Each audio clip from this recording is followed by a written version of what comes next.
Rais wa Jamhuri ya Muungano wa Tanzania Mheshimiwa Dr. Samia Suluhu Hassan leo tarehe 25 Agosti 2026 amepokea barua ya ombi la kujiuzulu Makamu wa Rais wa Jamhuri ya Muungano wa Tanzania Mheshimiwa Balozi Dr. Emmanuel John Nchimbi kuanzia tarehe 4 Septemba 2026. Mheshimiwa Rais ameridhia ombi hilo. Taratibu za kikatiba za kumpata Makamu wa Rais wa Jamhuri ya Muungano wa Tanzania mwingine zitachukuliwa. Imetolewa na ofisi ya Katibu Mkuu Kiongozi. Hatua hii inakuja baada ya Nchimbi kuandika barua inayosema tarehe 27 Agosti 2025 nilimwahidi Mheshimiwa Rais Dr. Samia Suluhu Hassan kuwa nitamsaidia yeye na nchi yetu kwa uwezo wangu wote na kwa uaminifu. Pia nilimhakikishia kwa siku yoyote akiona anahitaji makamu mwingine wa rais nitaachia nafasi hii. Nimejiridhisha pasipo shaka kwa mheshimiwa anatamani mabadiliko, hivyo nimeamua kutimiza ahadi yangu. Kipekee namshukuru Mheshimiwa Rais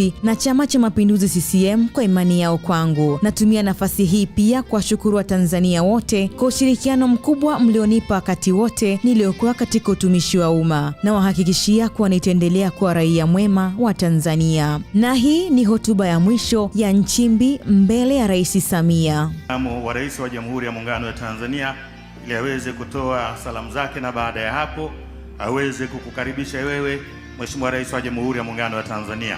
Jamani, makofi mengi kwa Mheshimiwa Makamu wa Rais wa Jamhuri ya Muungano wa Tanzania.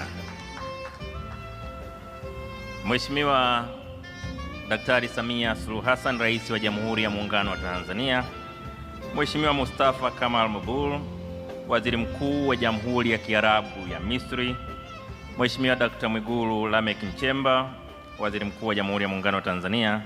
Mheshimiwa Deogratias Ndejembi, Waziri wa Nishati. Mheshimiwa Zuberi Ali Maulidi, Spika wa Baraza la Wawakilishi Zanzibar. Mheshimiwa Hamis Ramadhani, Jaji Mkuu Zanzibar. Mheshimiwa Deo Mwanyika, mwakilishi wa Spika. Mheshimiwa Doto Biteko, Naibu Waziri Mkuu mstaafu.